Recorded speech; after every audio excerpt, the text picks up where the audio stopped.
Assalamualaikum warahmatullahi wabarakatuh. Keep your morality and be smart. Hai sobat inspiratif semuanya. Di kesempatan kali ini saya Lista Wahyuni dan partner saya Oftuha Rinjani akan menemani sobat inspiratif semuanya dalam acara Terminal Teman Rumpi Anak Milenial. Baiklah, di kesempatan kali ini kami akan membahas tentang 9 tips berbisnis online secara online dari nol sampai menjadi besar. wah, insya Allah ya.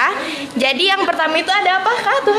Yang pertama itu kita harus temukan masalah yang dihadapi di pasar. Jadi kita harus menemukan masalah yang ada di pasar Terlebih dahulu. Sebelum kita terjun ke dunia bisnis, kita akan melakukan riset terlebih dahulu, ataupun sebenarnya ada peluang bisnis apa nih di pasar. Jadi kita nggak bisa langsung ngambil bisnis apa gitu. Kita langsung menentukan terlebih dahulu bisnis apa yang akan kita kerjakan. Misalnya kita tinggal di perkampungan. Ya, di kampung itu yang dibutuhkan oleh masyarakat itu apa? Tapi kan ini kita di bisnis online ya. Di dunia online itu orang-orang tuh sedang butuh apa? Kebanyakan orang memulai bisnis itu tidak melakukan penelitian dulu ya. Jadi asal ngambil aja. Tapi bisnisnya misalnya pernah gagal bahkan ya. Kayak kita tuh semudi-mudian gitu loh, nggak konsisten gitu. Nggak sesuai sama kebutuhan konsumen di pasar. Harus kita planningin, kita targetin gitu. Jadi apa yang dibutuhkan di pasar, kita juga bisa memulai bisnis tersebut. Oke. Tips yang kedua apa Kalisda? Tips yang kedua adalah riset pasar. Nah, ini masih berhubungan sama yang tadi. Sebelum kita memulai bisnis, kita juga harus memulai riset terlebih dahulu di pasar tersebut. Jadi kalau udah riset dulu mah udah tahu nih kebutuhan pasarnya apa gitu. Benar kan tuh? Iya. Kita harus cari masalahnya, yang diperlukan pasar itu apa gitu. Diperlukan pasar itu apa, yang dibutuhkan masyarakat itu apa. Jadi kita sekalipun masuk, tahu nih misalnya bisnisnya ini. Jadi kita langsung masuk, bakal ada peluangnya. Bener banget Kalista. Jadi kita harus mengidentifikasi masalah seperti apa yang dihadapi pasar tersebut gitu loh. Tidak perlu khawatir kehabisan masalah. Ada ratusan bahkan ribuan masalah yang dihadapi di pasar itu. Yang dihadapi konsumen itu ratusan masalahnya gitu. Karena setiap manusia itu pasti memiliki masalah. Jadi nggak perlu takut ya kita kehabisan bisnis apa gitu. Karena setiap harinya mungkin ada aja masalah yang memang kebutuhan konsumen itu. Misalnya untuk wanita gitu, masalah muka ya wajah gitu tuh. Masalahnya itu misalnya Paling sensitif banget ya kak. sensitif ya, masalah muka itu paling sensitif. Nih jadi misalnya target pasarnya tuh misalnya perempuan ya, kita berbisnis untuk perempuan, untuk skincare misalnya. Skincare itu paling utama banget. Kalista. Iya benar. Skincare passionnya, tahu nih misalnya tahun 2020 passionnya Ya, para bener. muslimah tuh begini gitu. Jadi kita langsung masuk gitu ya. Harus tahu fashion wanita, Harus tahu fashion. stylenya gimana gitu loh, supaya berpenampilan yang gimana ya, good looking gitu loh. Good looking. Iya benar. Oke, selanjutnya apa? Ketiga apa? Selanjutnya yaitu analisis kompetitor. Apa itu? Apaan tuh? Apa Analisis tuh? kompetitor. Jadi analisis kompetitor itu kita juga harus mempelajari terlebih dahulu. Jadi kalau misalnya kita mau berbisnis, kita harus pelajari dulu bisnis kita ini apa gitu ya. Pesaing kita juga harus diketahui. Pesaing kita ini misalnya bisnisnya caranya seperti ini, strateginya seperti ini. Kita juga harus mempunyai strategi sendiri gitu. Memulai bisnis ini, benar nggak Kak Tuh ya? Bener banget, bener yang apa yang dikatakan Kalis dia itu semuanya bener, keren emang. Kemudian tips yang Selanjutnya? keempat ya, kita udah ke tips yang keempat. Pertama tadi habis menganalisis pasar, kemudian Riset pasar. mengidentifikasi. Yang ketiga itu tadi apa namanya? Kompetitor ya? Iya, analisis kompetitor. Analisis kompetitor. Terus yang Kemudian selanjutnya yang yaitu keempat, cari yang keempat. model bisnisnya. Ya, cari model Jadi bisnisnya. target pelanggan dan produknya yang akan dijual. Jadi nggak boleh kayak mau ini tapi kita nggak tahu nih bisnisnya apa, modelnya apa gitu ya. Benar nggak tuh? Benar. Yang dijual harus jelas, goalnya harus jelas. Katunya punya bisnis apa nih? Aku juga salah satu pelaku bisnis online gitu. Sebenarnya kedatangan tamu juga nih ya. Bisnis juga. Ya. Aku mulai bisnis online itu karena di Indonesia aku mulai bisnis saffron ya. Jadi di Indonesia itu alhamdulillah saffron itu emang sudah sangat dibutuhkan oleh masyarakat. Nah itu kan tadi temukan masalahnya gitu, temukan masalahnya. Misalnya saya bisnis saffron di Indonesia, orang-orang tuh butuh saffron gitu, butuh para importir saffron gitu. Jadi aku ada target pasar nih di Indonesia tentang tentang saffron. Aku jadi dah ambil gitu karena ya ikutan bisnis saffron kayak gitu. Menguntungkan juga ya? Sangat menguntungkan karena saffron kan awalnya tidak terkenal di Indonesia. Pada akhirnya saffron dikenal masyarakat Indonesia karena manfaatnya yang sangat-sangat dahsyat. Ya ini juga ya karena kemudahan online berbisnis online itu. Online itu memang seperti ini, kalau kita menggunakan dengan baik akan menguntungkan buat para pebisnis seperti kita ya. Jadi sobat milenial, di zaman milenial ini kita sangat dipermudah untuk melakukan bisnis. Bisnis itu sangat dipermudah di zaman sekarang. Jadi jangan takut untuk berbisnis, apalagi di online ini kita sebenarnya nggak harus keluar banyak modal, benar nggak? Enggak keluar kita banyak cuma modal. ibaratnya modal cuma modal HP gitu. Iya. Kalau kita meskipun nggak punya modal nih ya, nggak punya duit untuk mulai bisnis, kita tuh bisa dropshipper gitu tuh, dropshipper. Jadi kita ngambil barangnya dari orang. nanti, atau enggak sistem PO. Nanti pertama DP dulu tuh si konsumen yang mau beli, kemudian kita belikan itu barangnya, lalu barangnya bisa di dropshipper gitu, bisa langsung dikirim ke konsumennya. Nah, Gampang banget teman-teman. gampang banget, itu salah satu bisnis yang nggak Iya. perlu modal ya Nggak sebenarnya. perlu modal. Ada juga kan yang sistem kayak murabahah mudharabah juga. Kayak misalnya aku nih, kamu misalnya kamu nggak punya modal. Ada teman kita yang punya modal. Kita sebagai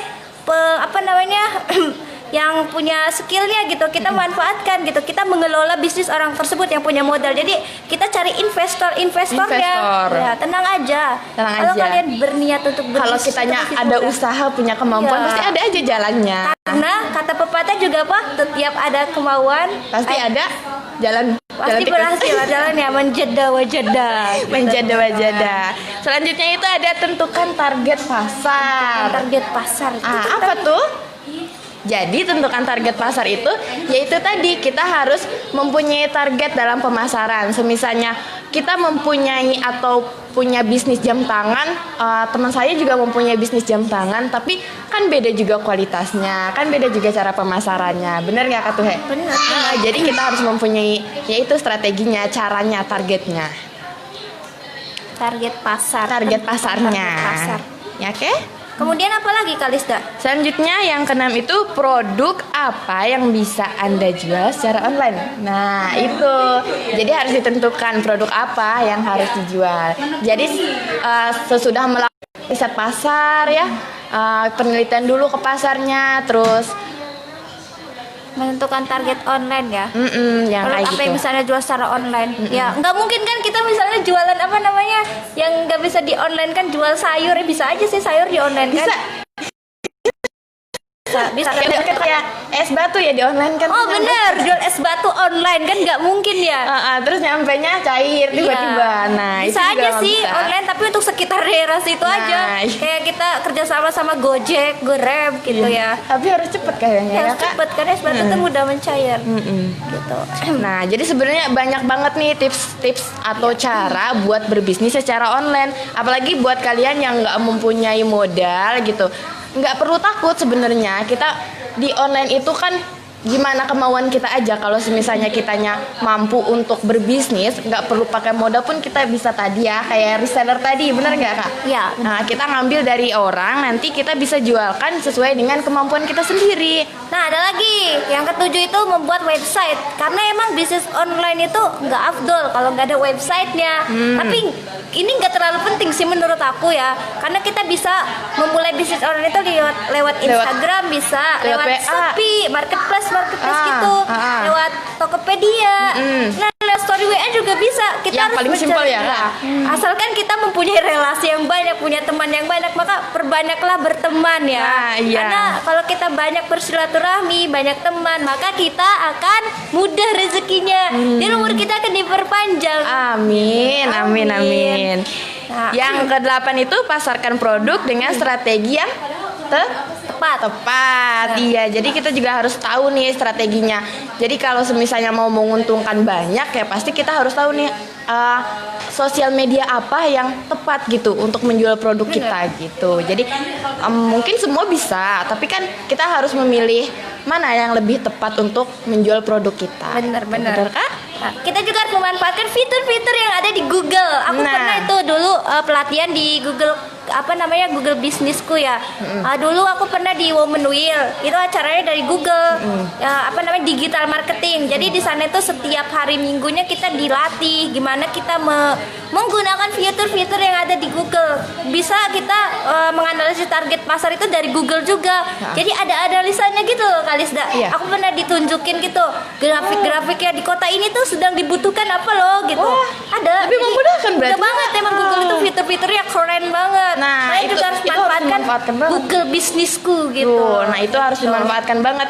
Jadi ketahuan banget ya kalau di daerah sini lagi membutuhkan Iya, bisnis apa, ada gitu. pokoknya caranya gitu. Nggak, itu lebih simpel banget sih, nggak perlu repot-repot kalian harus ke pasar, terjun ke pasar gitu kan. Tinggal Ya. buka HP, buka Google, udah ketahuan bisnis apa. Dan kalian juga jangan setengah memanfaatkan media sosial yang ada. Kalian gunain semua, kalian masuki kayak misalnya Instagram, Facebook, kemudian Twitter juga, YouTube ya. YouTube itu yang paling Yang paling wow banget sih di Wow YouTube banget itu kita bisa berbisnis juga. Mencari uang itu sebenarnya mudah teman-teman. kalau kaliannya tahu caranya, Iya. nah, makanya Kita membisniskan skill kita juga bisa. Kayak misalnya kita punya keahlian mendesain gitu. Desain kita buka jasa desain. Harga desain itu mahal banget. Harga kreativitas kita itu sangat-sangat mahal harganya. Nah, iya.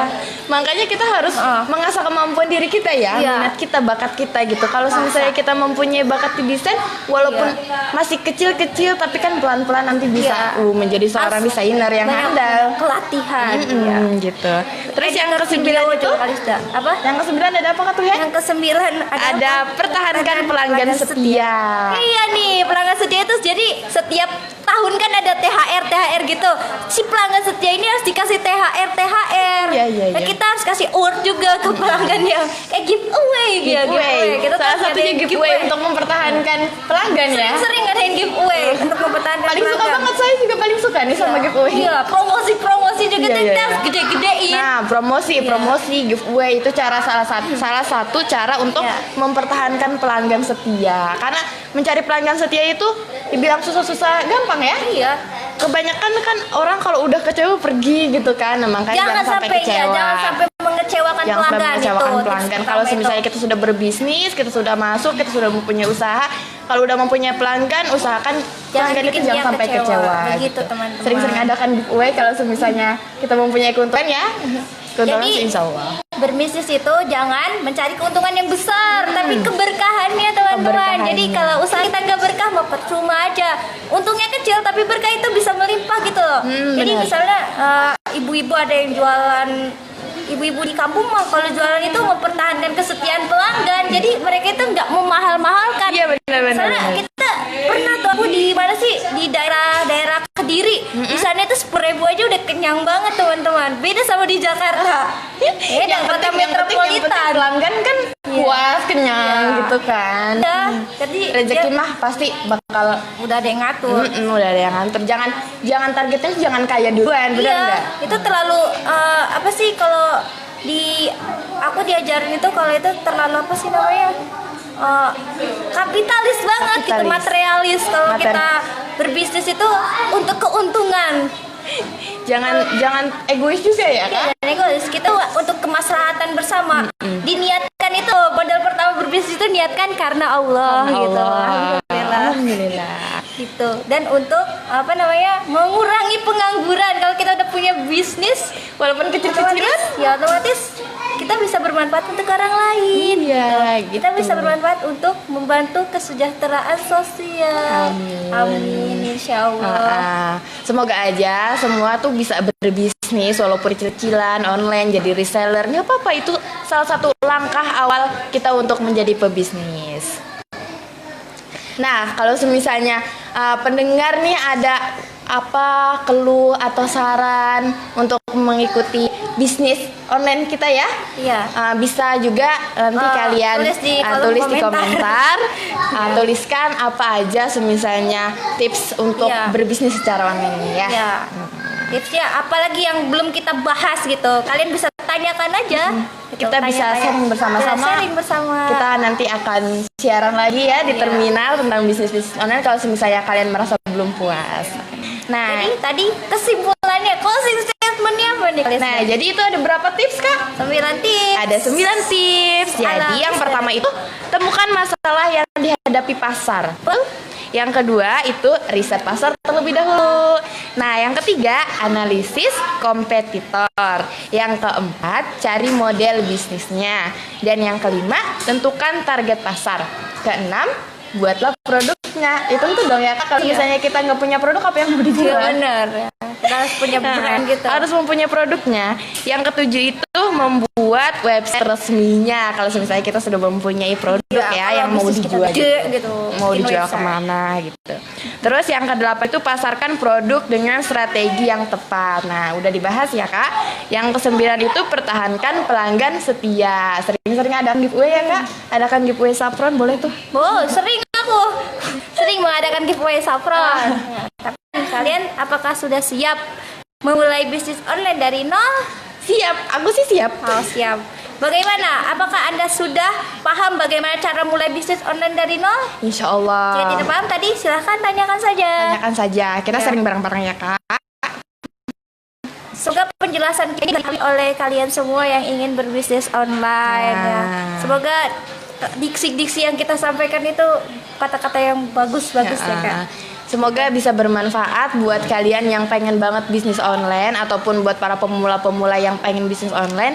Sebenarnya mudah, ada peluang usaha di bisnis online ini ya kan Kak? Ya, pokoknya mah ya, jika masih ada yang ingin ditanyakan, jangan ragu untuk Komen di bawah ya. komentar ya. Gitu. Udah ya. Pokoknya tetap semangat di era pandemi ini. Iya. Jangan stres ya. Masih banyak Iya. hal yang bisa kita lakukan. Salah Keep satunya your smile. di bisnis online. Iya benar banget. Nah, iya dong, cara untuk mengatasi stres di masa Iya. pandemi. Untuk menghilangkan kegabutan. Mending kita berbisnis online bisa Iya. menghasilkan duit. Kalau udah punya duit bisa apa? apa tuh? Pergi kemana-mana. Bisa ya mendapatkan Bisa berbuat kebaikan. Kalau ada duit kita bisa berbuat kebaikan. Sedekah, infaknya gedein gitu ya kan. Mantep banget kalau udah jadi orang kaya. Alhamdulillah. Karena emang orang Islam itu dilarang miskin. harus kaya ya. Iya, harus kaya. Rajinlah sodako kalau mau kaya ya. Iya benar banget. Oh iya ya, apa namanya? Jadi Jadi kalian juga bisa menyalurkan infak kalian itu di Baitul Mal Munzalan Indonesia. Iya. Kalian bisa menginfakkan 1.000 cukup 1.000 per hari atau 25.000 per bulan untuk untuk infak-infak terbaik itu akan disalurkan untuk orang-orang baik. Jadi kita di Baitul Mal Munzalan itu ada ngadain infak beras setiap bulannya ya.